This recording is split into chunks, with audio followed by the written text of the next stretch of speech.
بسم الله الرحمن الرحیم. الحمد لله و صلات و سلام علی حبیبنا و مولانا رسول الله و علی آله و صحبه و من والاه. عزیزان، خیلی از دوستا خیلی با ما نزدیکن، بعضی از خویشا، بعضی از همکارا، بعضی از دوستای قدیم در ایام مدرسه. همه اینها وقتی میریم خونه هاشون میبینیم یه مشکلاتی دارن. میبینیم تو خونه شون یک پیرزنی، یک زن بیوه زنی، یک نمیدونم خواهری، دختری مونده است.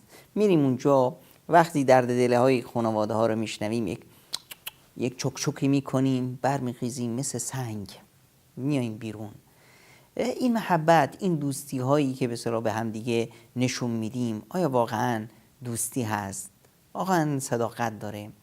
پیامبر اکرم صلی الله علیه و سلم رو میبینیم. زینب بنت خزیمه همسر به اصطلاح پسرعموی پیامبر هست که در بدر شهید شد. این بیوه زن هست، ام المساکین بهش میگن. صفت بسیار خوبی داره، کمک میکنه به دیگران. پیامبر باشون ازدواج میکنن، نمیذارن این بیوه زن بمونه.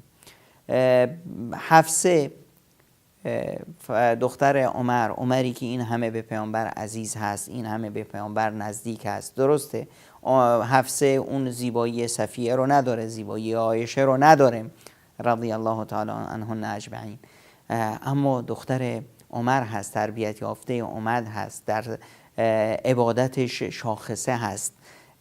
پیامبر اکرم صلی الله علیه وسلم نمیخواد که عمر پریشان باشه. عمری که پریشان هست و از وقتی که شوهر حفصه در احد زخمی شد و شهید شد دغدغه داره، دختر بیوه‌ای داره، دغدغه‌اش هست چه کار کنه.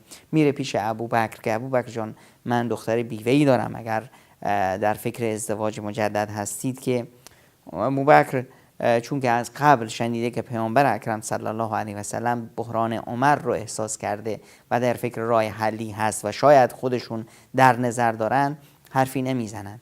میره پیش عثمان جان دختر من بیوه شده، اگر در فکر ازدواج هستید. عمر پریشان هست. عثمان نگاه میکنه میگه که والله من فعلا قضیه ازدواج برام اولویت نداره و مشغولیت های دیگه ای دارم، فعلا در فکرش نیستم. تا اینی که پیامبر اکرم صلی الله علیه و سلم میاد و این بحران عمر رو، این دغدغه عمر رو حل میکنه. ابوبکر اینقدر به پیامبر نزدیک و عزیز هست. ابوبکر میخواد که جزئی از خانه پیامبر باشه، میخواد که هرچه این رابطهش با پیامبر نزدیک و نزدیکتر باشه. اینجاست که پیامبر اکرم صلی الله علیه و سلم این احساس، این شعور ابوبکر رو احترام میذاره و از دختر ابوبکر عایشه صدیقه خواستگاری میکنه.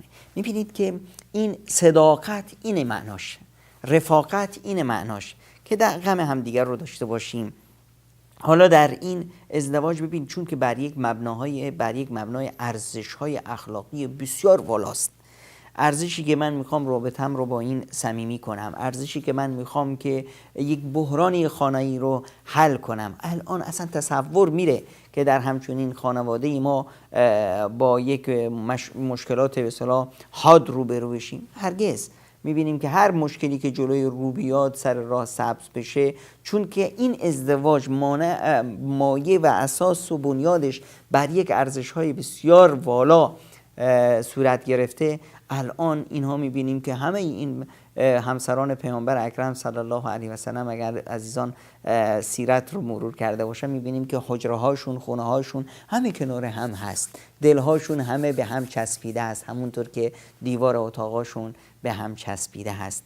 این محبت، این عشق، این رابطه صمیمی بین همه این همسران و بین همسران در بین یکدیگر و بینشون و بین پیامبر اکرم صلی الله علیه و سلم، این نشانگر این به اصطلاح عاطفه جوشانی هست که بر مبنای ارزش هایی که این ازدواج بر اون بافته شده به وجود میاد. آیا ما نمیتونیم همچنین ارزش هایی رو در زندگیمون پررنگ کنیم و چنین روابطی که با عزیزان خودمون داریم، با کسایی که ادعا میکنیم که با هم دوست هستیم، بتونیم به اصطلاح همچنین مواردی رو پررنگ کنیم و زندگی های شادی رو برای خودمون و سعادت های ابدی رو برای خودمون و دیگران رقم بزنیم. به والله میتونیم و امکان پذیر هست برامون. فقط چی میخواد؟ یه جو همت.